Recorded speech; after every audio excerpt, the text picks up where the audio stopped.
받기를 원하노라. 아멘.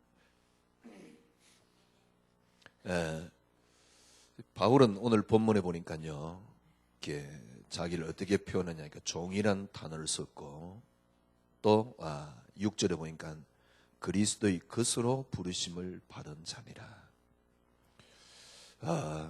그러니까 종이라는 말이 무슨 말입니까?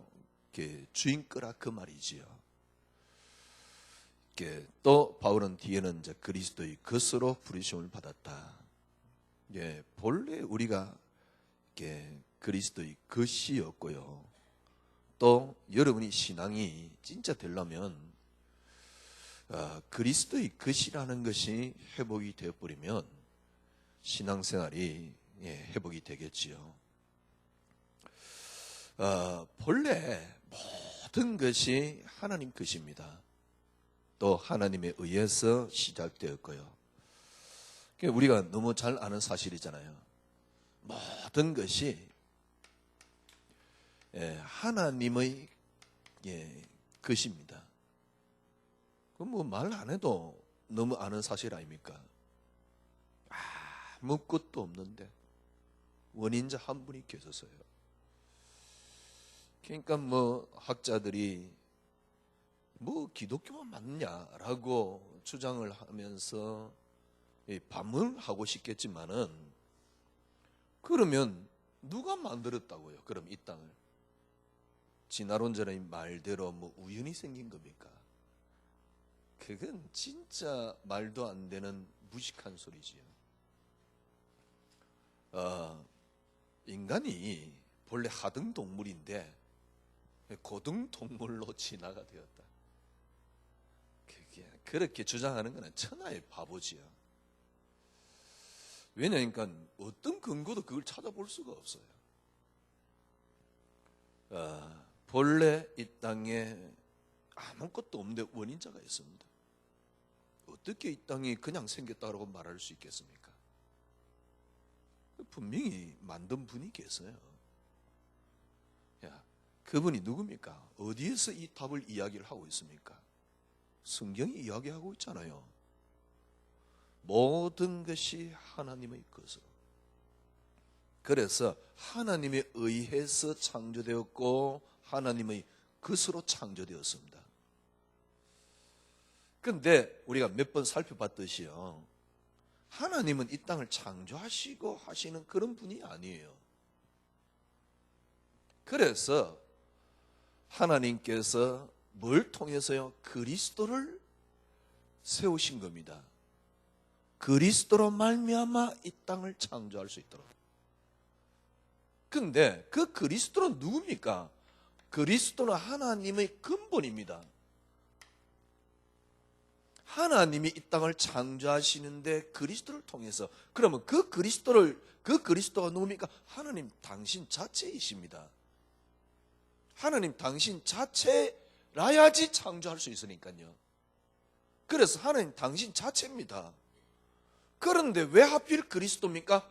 인간과 인간 사이에 중보의 역할을 하게끔 하신 것이죠. 그건 어떻게 표현할 수가 없어요. 하나님 당신은 이 땅을 창조하시는 분이 아니에요. 그래서 하나님 본체가 되는 그리스도로 이 땅을 창조하셨다.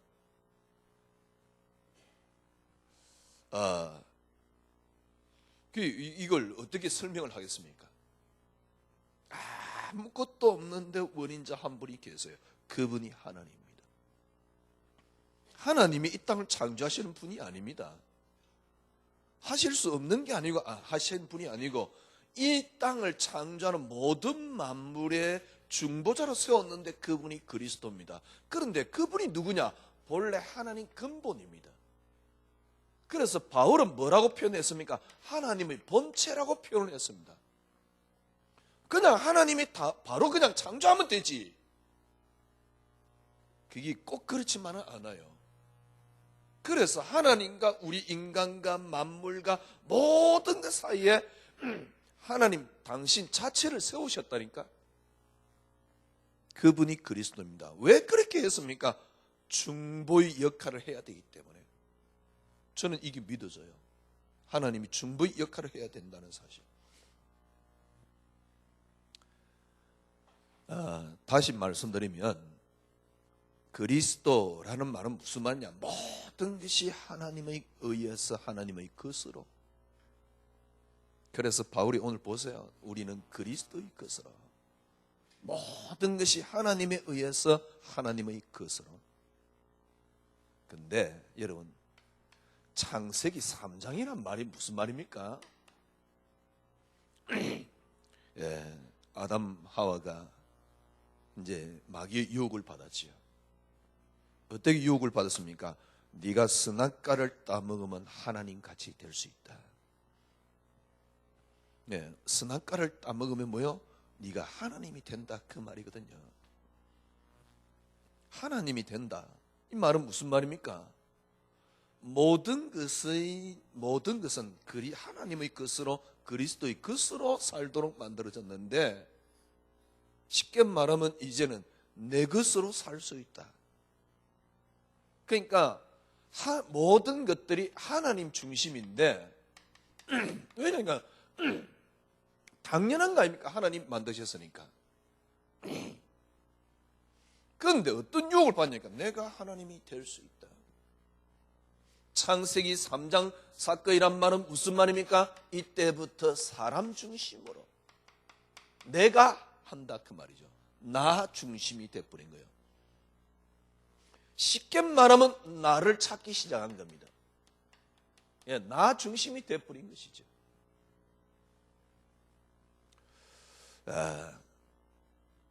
저는요, 지금 거의 대부분 설교가 하나님이라고 이야기를 하지만 하나님 중심 설교가 아닙니다.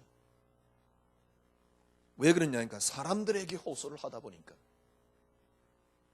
그래서 많은 설교들은 너는 할 수 있다는 설교입니다. 여러분 자세히 따져보세요.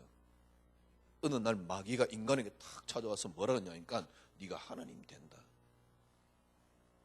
지금 많은 설교 너는 할 수 있다. 더 재미있는 거는요, 복음 이야기를 하면서요, 하나님 이야기를 하면서 너는 할 수 있다, 이렇게 이야기를 해요. 여러분 비슷한 소리로 들리지 않습니까? 마귀가 찾아와서 뭐라 하냐니까 너 하나님 될 수 있다, 이런 거예요.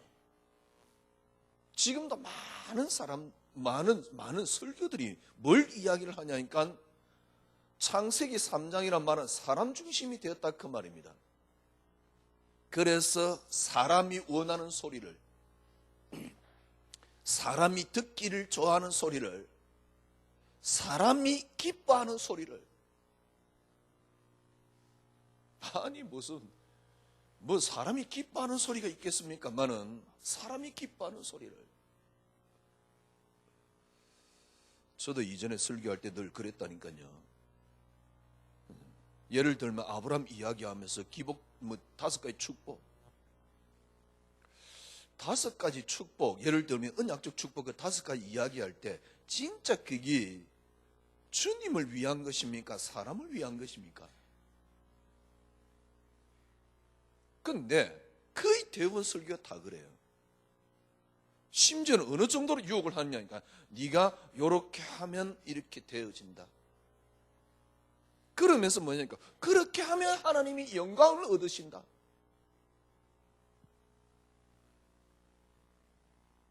과연 그게 맞을까요? 글쎄요. 그러니까 자칫 잘못하면요, 뭔가를 한없이 무너뜨리는 거예요. 그래가지고 어쩔 수 없어요. 왜냐니까 저도 목회를 하잖아요. 앉아있는 대상자들이 사람 아닙니까? 저는 하나님 말을 전달한다라고 이야기하지만 사람이 들었을 때 일단 힘이 되는 소리를 할 수밖에 없어요. 그게 설교라니까. 왜냐니까 설교자는 그렇게 할 수밖에 없다니까. 사람이 왜냐니까 힘을 얻어야지 되니까. 그런데 그게 점점 더 어떻게 자꾸 어떻게 가느냐니까 사람 듣기 좋은 소리를 하게 돼요. 이게 설교라니까. 사람 듣기 좋은 소리, 동기가 있는 소리를 해줘야지 계속 들으려고 해요. 이게 어디서 나온 건지 압니까? 그러면 하나님이 우리에 대한 축복을 주시지 않고 그런 말은 아닙니다. 그런 말은 아니에요. 그런데 자꾸 어찌됐든 간에 사람에게 하나님이 하시는 말씀이 맞고 사람을 축복하는 것도 맞는데 그게 자칫 잘못하면 함정이 한없이 있다 그 말입니다. 문제는 뭐냐니까 하나님이 드러나질 않아요. 문제는 뭐냐니까 하나님이 드러나지 않고 하나님은 액세서리가 되어 있어요. 문제는 뭐냐니까 하나님의 영광을 점점 더 가리시게 돼요. 인간 중심의 신학, 인간 중심의 설교.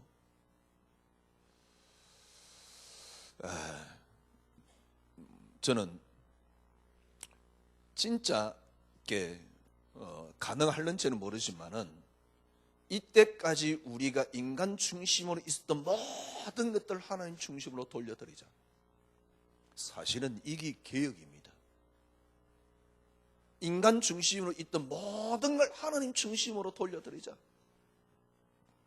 그래서 제가 그리스도만이 응답그러면서 계속 포커스로 맞춰서 메시지 했던 게 뭐냐니까 하나님 중심적인 사고를 여러분에게 보니까 메시지를 계속한 겁니다. 성경을 읽을 때 예를 들면 가인과 아벨 사건. 가인이 너무 열을 받아가지고 아벨을 죽였다. 그러니까 사람 행위 중심의 설교잖아요. 언약을 놓쳤더만은 너무 열을 받고 언약을 놓쳤더만 하나님 축복을 못 받고 저주를 받고 어떤 면에서는 맞는 말입니다. 그런데 우리가 뭘 했더만 하나님이 하시는 그런 식으로 사람 중심의 신학으로 만들어버렸어요. 설교로 만들어버렸어요. 이제는 저도 그렇게 설교를 했으니까. 근데 그렇지 않지요. 만약에 내가 할 수 있었다. 그것마저도 하나님이 하시는 겁니다. 아니 목사님 그러면 우리 인간이 할 일이 너무 없지 않습니까? 없을 수도 있습니다. 그러나 고르지 않으면 절대 믿음이 안 나옵니다.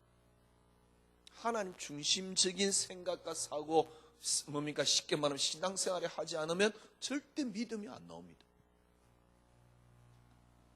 아니 여러분 생각해 보시오. 우리는요 행위를 하는 종교가 아니에요. 하나님 믿는 종교지.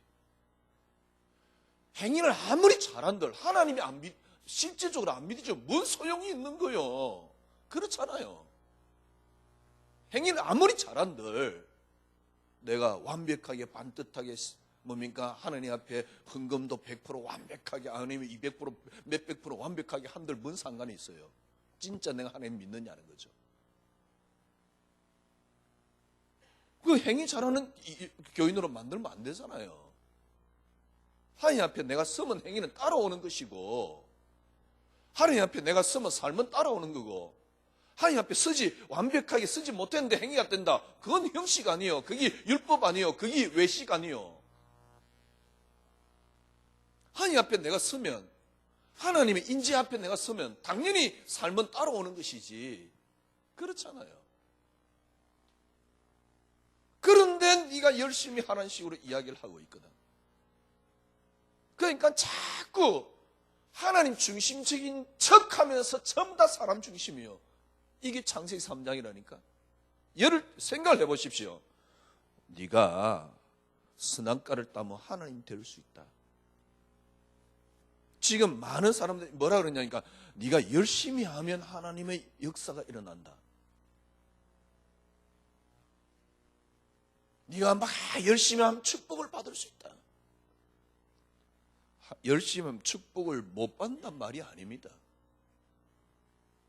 정말 내가 진짜 복음을 알기 때문에 그 속에서 나오는 헌신입니까? 아니면 축복을 받기 위한 수단입니까?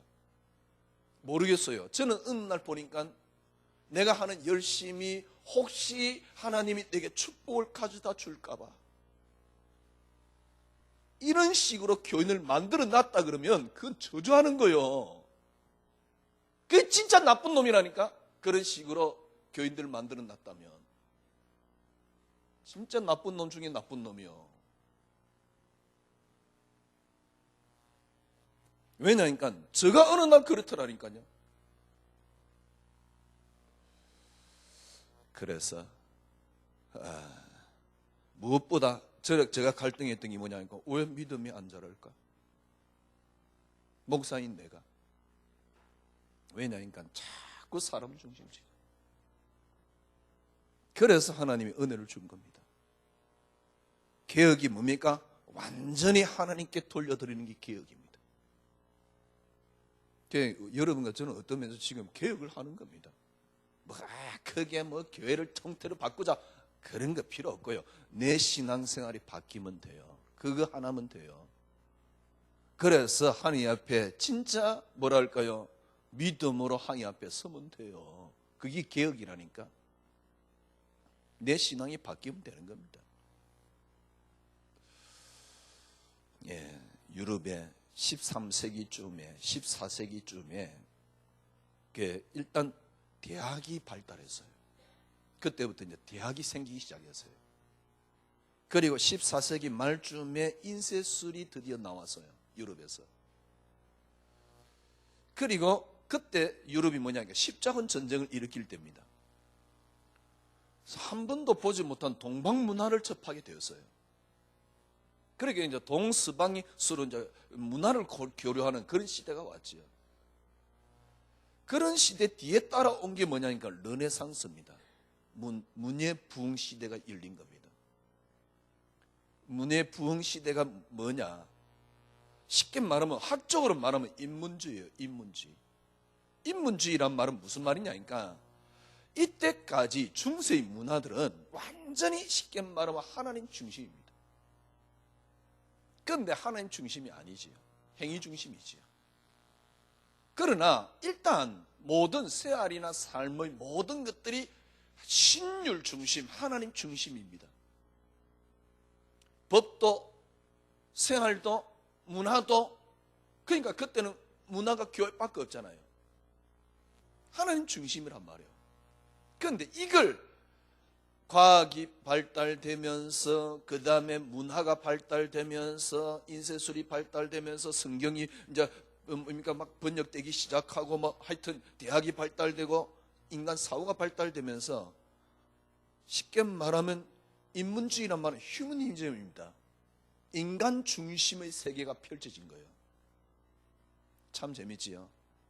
이때까지 기존 근위에 대해서 반발을 못하는 사람이 인간 중심의 사고가 펼쳐지면서 기존 근위에 대해서 반발을 하기 시작을 한 겁니다.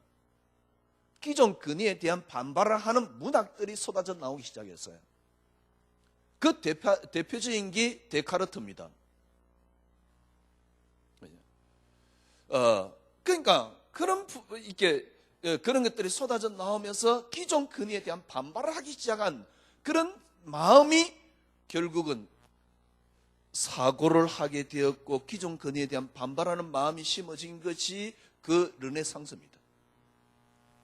그래서 쉽게 말하면 종교개혁이 일어난 거란 말이에요. 종교개혁.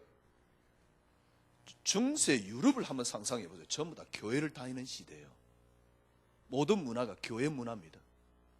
그리고 그 리드하는 것은 뭡니까? 신부입니다. 교황의 말은 하나님 말과 같습니다. 그런데 이제 이게 문제가 뭐냐니까, 이제 쉽게 말하면 면제부 팔면서 중세가 문제가 생겨버린 것이죠. 일단 가장 큰 문제가요. 그래 거기에 대해서 기존 반발할 수 있는 이런 마음이 심어지면서 종교개혁이 일어나서 종교개혁이 뭡니까? 하나님 앞에 서자는 겁니다. 그런데 그 배경이 뭐냐? 인간 중심이라는 사실입니다. 그러니까 종교개혁은 우리가 하나님 앞에 서자, 행위로 구원받는 게 아니지 않냐? 하나님이 우리를 구원하시지 않냐?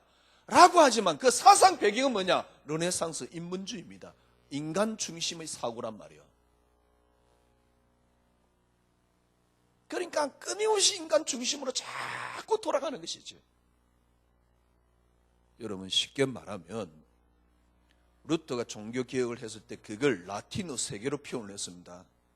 그게 뭐냐니까 솔라 피데, 그 다음에 솔라 뭐죠?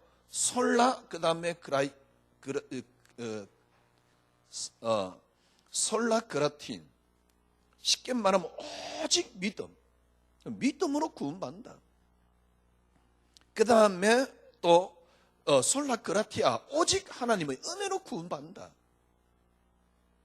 그 다음에 솔라 스크립투라, 오직 성경으로. 이걸 한마디로 그때 중세에서 가장 썼던 단어가 뭐냐니까, 중세에서 썼던 단어가 코람데오입니다. 하나님 앞에서 자란 겁니다.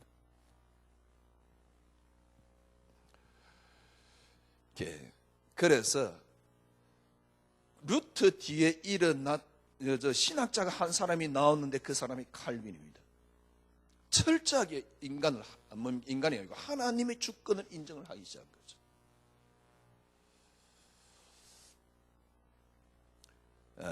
무슨 말이냐니까, 종교 개혁이 일어났지만은 그 사상의 배경이 뭐냐니까 인간 중심의 사고입니다. 칼빈 같은 경우는 완전히 신학을 하나님 중심으로 세워놨지만은 금방 사고가 인간 중심의 사고로 발전이 된 것이기 때문에 자꾸 인간 중심의 사고로 흘러갈 수밖에 없어요.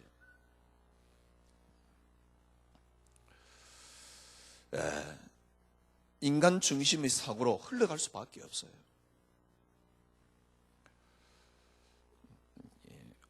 여러분과 저는 우리 교회가 어떤 개혁을 하자, 내가 어떤 개혁을 하자, 그게 아니고요. 그건 다 필요 없어요. 내가 하나님 앞에 설 수 있도록. 왜냐니까 본래 하나님 것이요 하나님이 만드셨고 하나님 중심으로 만들었습니다.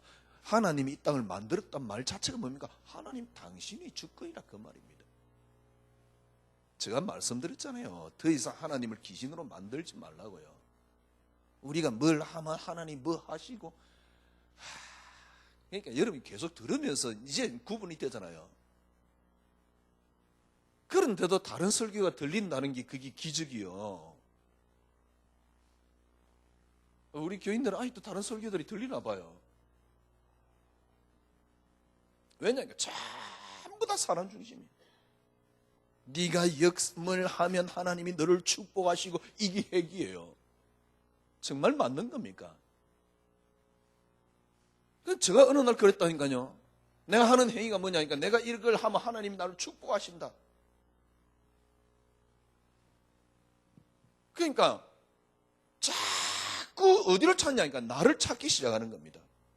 끊임없이 나를 힐책을 하는 것이죠. 자꾸 나 중심. 나 중심, 지난 금요일날 말씀드렸듯이 내게 맞는 그리스도입니다. 이걸 찾아내고 있는 거죠. 내게 필요한 그리스도, 내 유익에 맞는 그리스도, 내가 지금 채우려고 하는 욕구에 맞는 그리스도.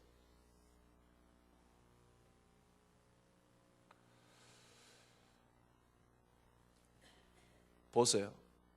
내게 맞는 그리스도를 붙잡고 있는데 설교를 어떻게 자꾸 설교하냐니까, 내게 맞는 그리스도의 그 욕구를 채우는 게 현재의 설교입니다.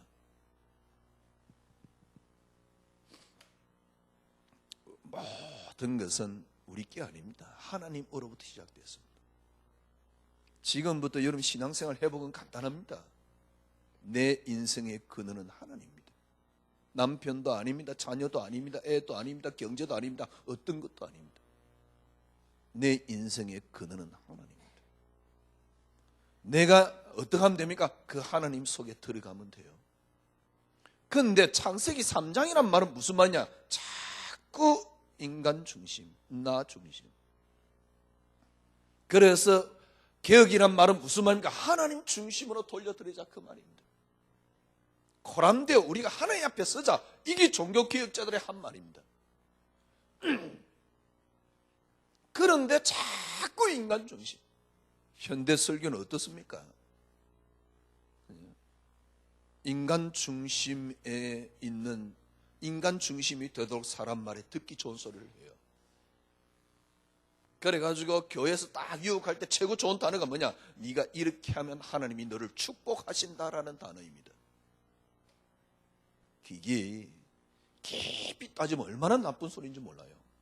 왜냐하면 네가 선악과 따면 하나님 될 수 있다 라는 말하고 비슷해져요. 얼마나 나쁜 소리인지 몰라요. 문제는 뭐냐? 모르겠어요. 저 같은 경우는요, 어느 날 20년, 30년 지나고 난 뒤에 저 믿음은 시궁창이 돼 있더라니까. 말은요, 주는 그리스도. 입은 둥둥 떠 있어. 실제적으로 말은 얼마나 잘하는지.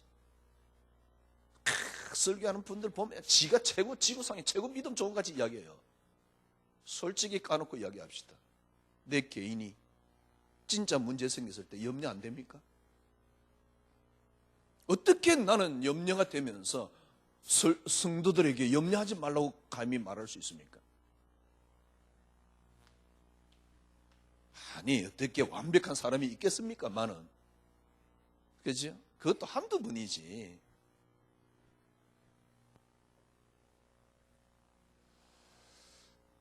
왜 그런 줄 압니까? 자꾸 나 중심 신앙이에요. 이걸 완전히 바꿔야 됩니다. 철저하게 하나님, 모든 것들이 하나님으로부터 나와야 돼요. 그러면 여러분, 우리가 그러면 하나님 중심으로 살자 이런 말이 아니에요. 물론 그 말도 되는데 하나님 중심이 되어야만이 믿음이 나옵니다. 하나님 중심이 되어야만이 하나님께서 역사할 수 있는 교회가 회복됩니다. 그러니까 하나님 중심이 되자는 말은 그냥 하나님 중심이 되자가 아니고 모든 걸 살릴 수 있는 길입니다. 그래야만이 내가 살고 교회도 삽니다. 그러지 않으면 나도 살지 못하고 교회도 살지 못해요.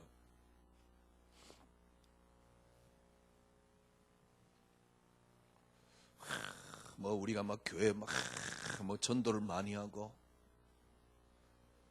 전도 많이 하면 평신도 입장에서 여러분하고 뭔 상관이 있는데 그게 교회가 확 부흥되고, 평신도 입장에서 생각하세요. 목사들이야 교회 부흥돼야 되겠지요. 세상 말로 그게 밥줄이고 명예인데. 그런데 평신도 여러분 입장에서 교회 부흥되는 게 뭔 상관이 있는데? 아니 우리가 이 땅에 전도를 많이 했더만 천국에 그 상급이 있지 않냐? 천국에 여러분 그렇게 차이 있을 거라고 생각합니까?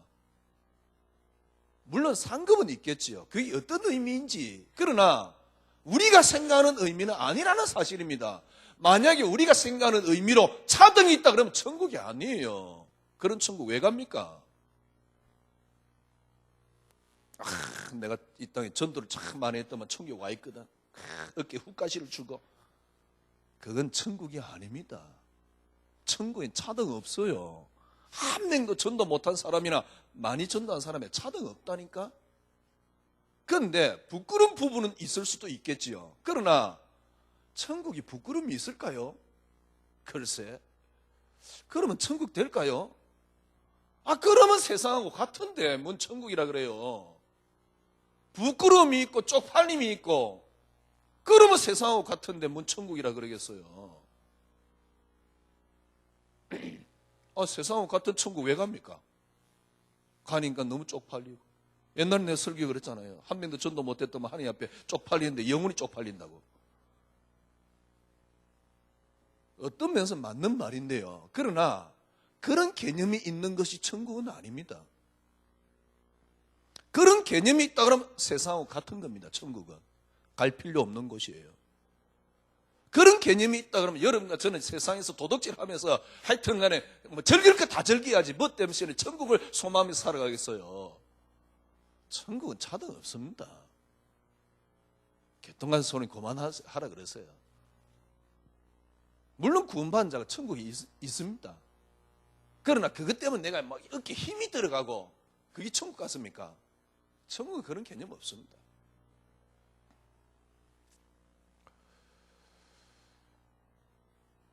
모르겠어요. 하나님이 저에게 주시는 생각입니다. 최소한 내가 이 땅에서 신앙생활 한 사람이라면 성경에 있는 요셉의 믿음이 꼭 내와 똑같이 동일할 수는 없지만은 이해는 돼야 돼요. 앞으로 내가 노력하면 요셉같이 되겠지. 평생 그렇게 붙잡다가 간 뚜껑 닫는 거예요. 그게 말이 되는 소리입니까? 그런 현재 교회 교인들의 모습을 보세요. 교회 안에서. 이게 교인입니까? 난 차라리 설교보다 해민 글이 훨 나아요.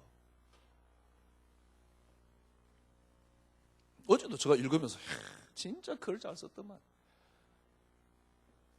두고 읽을 만한 글이더만. 과연 복음이 그 정도 못합니까? 억울하고 원통에 살 수가 없어요. 기독교인들이 우리가 예수 믿고 우리가 열심히 하면 축복받는다. 그런 사고 가지고 그런 생각이라도 나올 것 같습니까? 너무 억울하잖아요. 화가 나잖아요. 그런 생각도 못하는 바보들로 설교로 만들어 놓으니까 그냥 그리스도만이 응답 그러면 진짜 사실적인 신앙생활이 나올 건데 축복받는다 그러니까 그런 생각 못하는 바보로 만들어 놓는 거예요. 왜? 자기 중심적인, 사람 중심적, 내게 맞는 그리스도.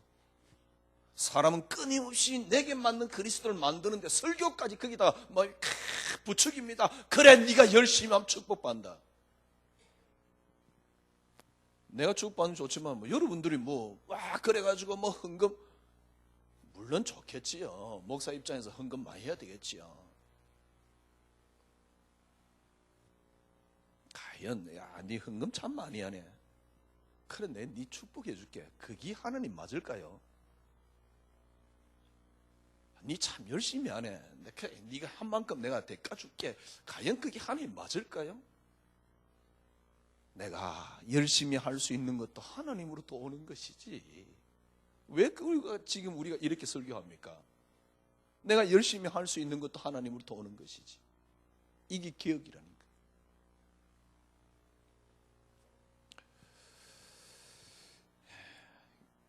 내게 맞는 그리스도를 만들면 여러분 결국 절대 보세요. 창세기 3장이란 말은 나에게 갇힌 겁니다. 절대 나를 못 넘었습니다. 내게 갇혀가지고요. 절대. 근데 나를 못 넘었으면 미안하지만 그리스도를 말하지만은 사실적으로는 보지 못합니다.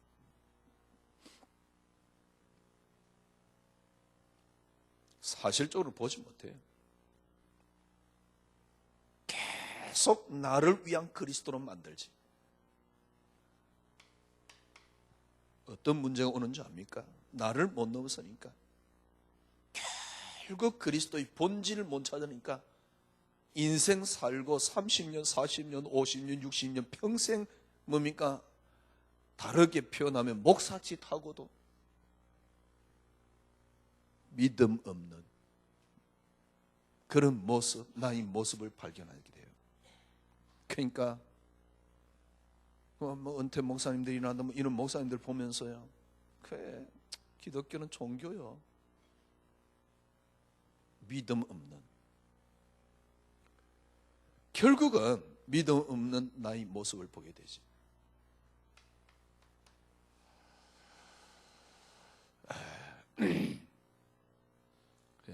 제가 지난주 한 주간은 그래 정말 그리스도, 내가 올 한 해는 그리스도로 말미암는 삶. 그러면 간단하다. 어떻게 하면 그게 가능하냐? 그리스도가 얼마만큼 어떤 분이냐 확인되는 만큼 나는 그 그리스도께 굴복될 수밖에 없다. 그래서 일단 여러분들이 이걸 내려놔야 돼요. 이제 그리스도가 확인되는 만큼, 그죠?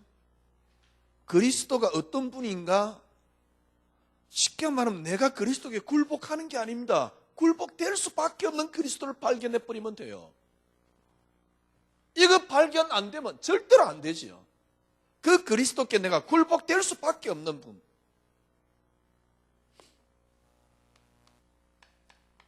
그 그리스도는 어떤 분입니까? 1장 3절에 보니까요, 그 아들의 2절에 보니까요, 이 복음은 하나님 선지자를 통하여 그 아들에 관하여 성경에 미리 약속하신 것이다. 그렇게 성경에 미리 약속이 딱 돼 있잖아요. 우리는 구약 성경을 쫙 보면서요, 여러분이 이제 오랫동안 많이 들었기 때문에 구약 성경 파노라마 쫙 엮이잖아요. 그 엮어지는 사건 하나에 뭘 설명하는 겁니까? 그리스도. 지난 금요일날 말씀드렸듯이 바로의 마음을 하나님이 강팍게 해가지고 바로 군대를 전부 다 애국 뭡니까? 홍해에 수장시켰습니다. 왜요? 그리스도. 왜 가인이 아벨을 죽였습니까? 그리스도. 왜 하나님께서 이 땅에 모든 사람을 다 죽였습니까? 노아만 방주에 들어가게 만들고 그렇게 잔인한 하나님입니까? 그때 있는 사람들 전부 다 깡그리 다 죽였거든. 왜? 그리스도. 요 파노라마를 그렇게 쫙 엮어왔잖아요. 그 위대한 이름 그리스도. 이렇게 약속이 되어 있었어요. 3절입니다. 그의 아들의 가나여 말하면 육신으로는 다윗의 혈통으로 오셨고, 그래서 그 약속대로 주님이 드디어 육신을 입고 오셨는데 그냥 오신 게 아닙니다. 다윗의 혈통으로. 아브라함과 다윗의 세계, 아브라함과 다윗의 예수 그리스도의 세계.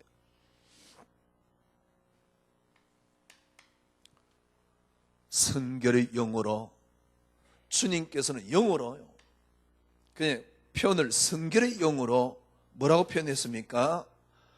죽은 자들 가운데 부활하사 능력으로 하나님의 아들로서 당신께서 죽은 자들 가운데 부활해가지고 하나님의 아들 예수 그리스도이심을 당신이 직접 선포하셨다, 이 말입니다. 죽은 자들 가운데 부활하사 능력으로 하나님의 아들로 선포되셨으니 우리 주 예수 그리스도시니라. 참 바울의 표현 보세요. 죽은 자 가운데 부활해가지고 하나님의 아들로 선포되었으니 바로 우리 주 예수 그리스도시라. 여러분, 이분이 발견되어지면 당연히 우리는 뭐 하는 겁니까? 그분의 앞에 무릎을 꿇을 수밖에 없어요. 잘 알지 못하는 동방박사도 무릎을 꿇고 경배를 하는 겁니다. 당연히 이분이 발견되어지면 우리는 그 앞에 무릎을 꿇는 거예요. 이것 가지고 내가 뭘 이루기 위해서 내가 열심히 한다는 자체가 너무 악랄하잖아요. 안 그래요? 내가 막 헌금을 열심히 했더만 하나님이 나를 축복하시고 나중에 또 뭡니까? 문제 생기면 그럽니다. 왜 하나님 내가 열심히 했는데 왜 나를 축복 안 하십니까? 왜 우리 가정에 우환이 생깁니까? 이딴 식으로 이야기하거든. 왜? 그렇게 교육을 시켰으니까. 그러니까 제가 보기엔 다 아는 사기꾼은 아닌데 몰라가 다 사기꾼이에요.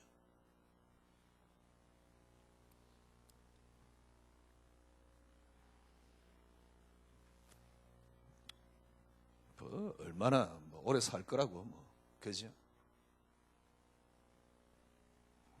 모르겠어요. 저는 저 개인이 내 인생을 산 내가 믿는 예수가 억울하지 않도록 살다 가려고요.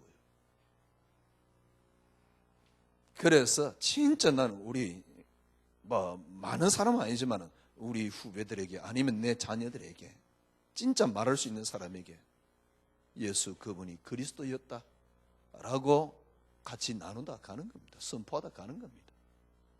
나머지는 하나님이 알아서 하실 거고요. 당연합니다. 이분이 딱 발견되지면 종으로, 그리스도의 것으로. 그러니까 바울은 뭐냐? 내가 예수 그리스도의 종된 나 바울은 사도로 택하심을 입었다. 복음 위하여. 그러면서 나는 예수 그리스도의 것으로 부름을, 너희들도 예수 그리스도의 것으로 부름을 받은 자들이다. 이 은혜와 평강이 너에게 있을지어다.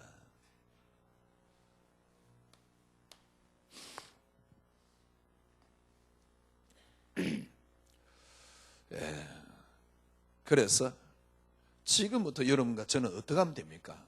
내가 뭘 하는 게 아닙니다. 내가 뭘 하는 게 아닙니다. 그리스도 알았으니까 내가 지금부터 뭘 하고, 내가 이제 복음을 가졌으니까 내가 뭘 하고, 내가 기도하는 게 아닙니다. 우리는 물론 이제 어떤 면에서는 내가 기도하는 부분도 필요합니다. 그러나 먼저 회복해야 될 게 그리스도가 나를 지배하면 그게 기도요. 어떤 면에서 그리스도가 나를 지배하기 위해서 기도할 필요도 있겠지요. 그런데 그리스도가 나를 지배하는 게 기도입니다. 토요일 날 이제 우리 강호인 목사 잠깐 나 탁 지나가면서 그러더라고요.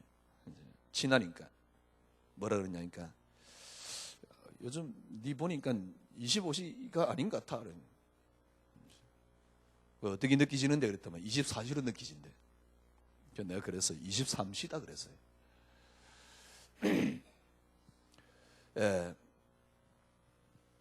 25시 뭐 GS 마켓도 아닌데 요즘 25시 또 다른 거 나와가지고요. 무슨 GS 마켓인지. 하나님이 나를 지배하는 그게 기도입니다. 내 생각과 내 사상과 내 마음과 내 모든 걸 지배하는 그게 기도입니다. 내가 뭘 하는 게 아닙니다. 그래서 쉽게 말하면 내가 뭘 하는 게 아닙니다.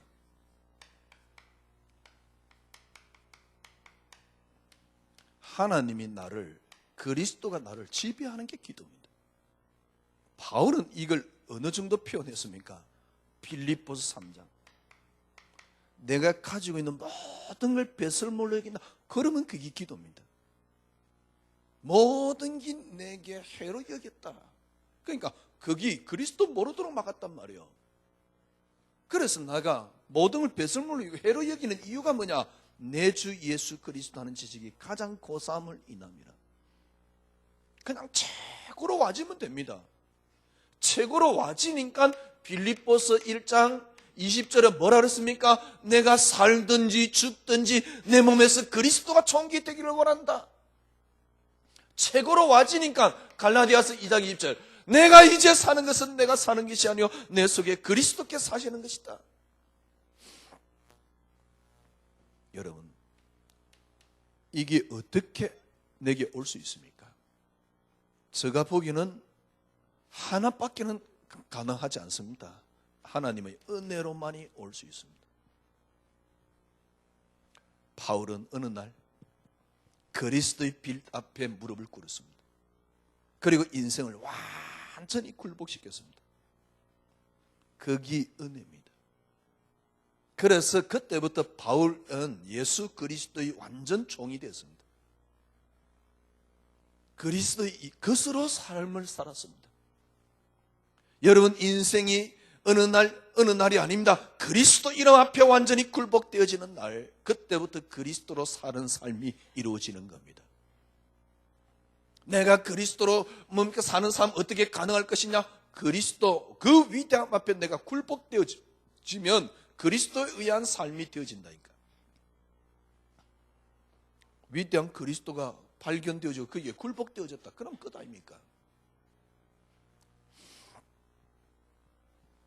왜 저는 어느 날 왜 믿음이 안 나오지? 아니 평생 믿는데 왜 믿음이 안 나오지? 내가 이 믿음을 가지는데 가장 방해가 되는 게 뭘까? 그걸 저는 저 자신을 받을 때 보니까 내 중심 신앙이에요. 이걸 바꾸기 시작한 겁니다. 그때 하나님이 내게 주신 은혜가 뭐냐니까 그리스도만이 응답. 그런데 재밌지요.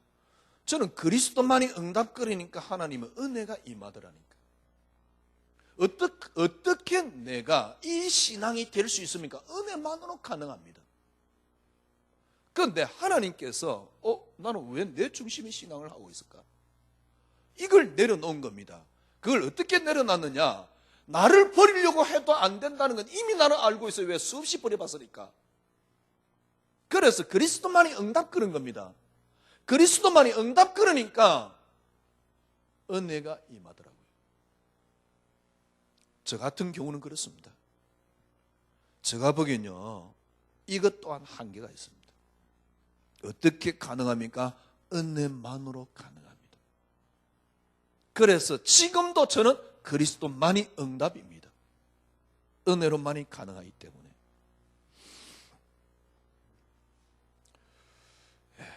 오늘 여러분과 저는요, 그리스도의 것으로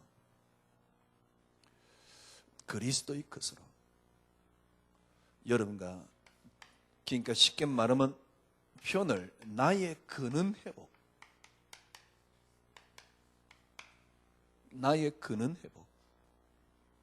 그리스도로 시작되었고 그리스도로 끝이 납니다. 처음부터 그리스도의 것입니다. 이 근원을 회복하셔야 돼요. 모든 것은 그리스도의 것입니다. 그리스도로 시작되었습니다.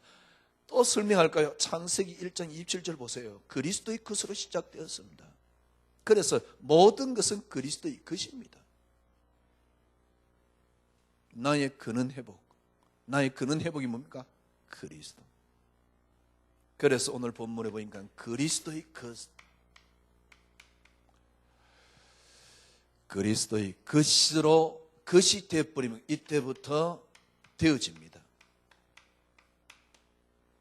되어지면 그때부터, 그래야 예수 그분이 그리스도가 되어지는 겁니다. 그래야 예수 그분이 그리스도가 되어진다니까. 그리스도의 것으로 되어질 때 예수 그분이 그리스도가 되어지는 것입니다.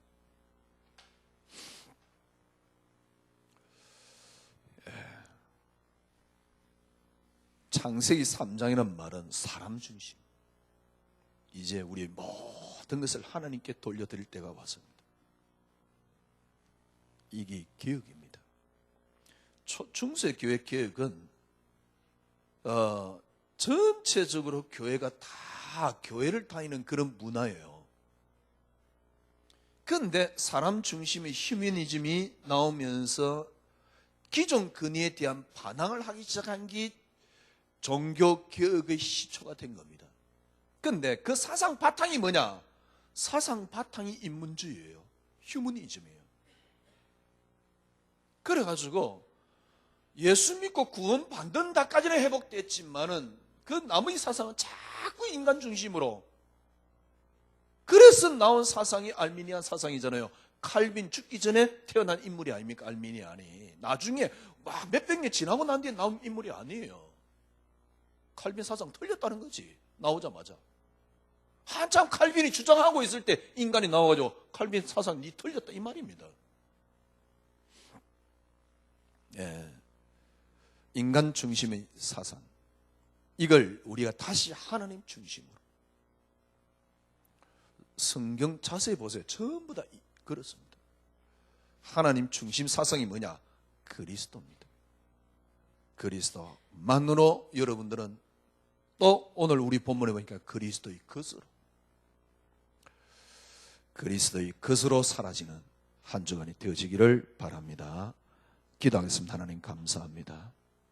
저희들은 그리스도의 것입니다. 그리스도의 것으로 사는 한 주간 삶이 되어지게 하여 주시옵소서. 예수 그리스도 이름으로 기도드리옵나이다. 아멘. 지금은 우리 구주 예수 그리스도의 놀라우신 은혜와 하나님의 크신 사랑하심과 성령님의 인도교통 충만하심이 말씀 붙잡은 주의 언약의 백성들 무리의 그 가정의 자녀들 위해 지금으로부터 영원토록 함께 계실지어다. 아멘.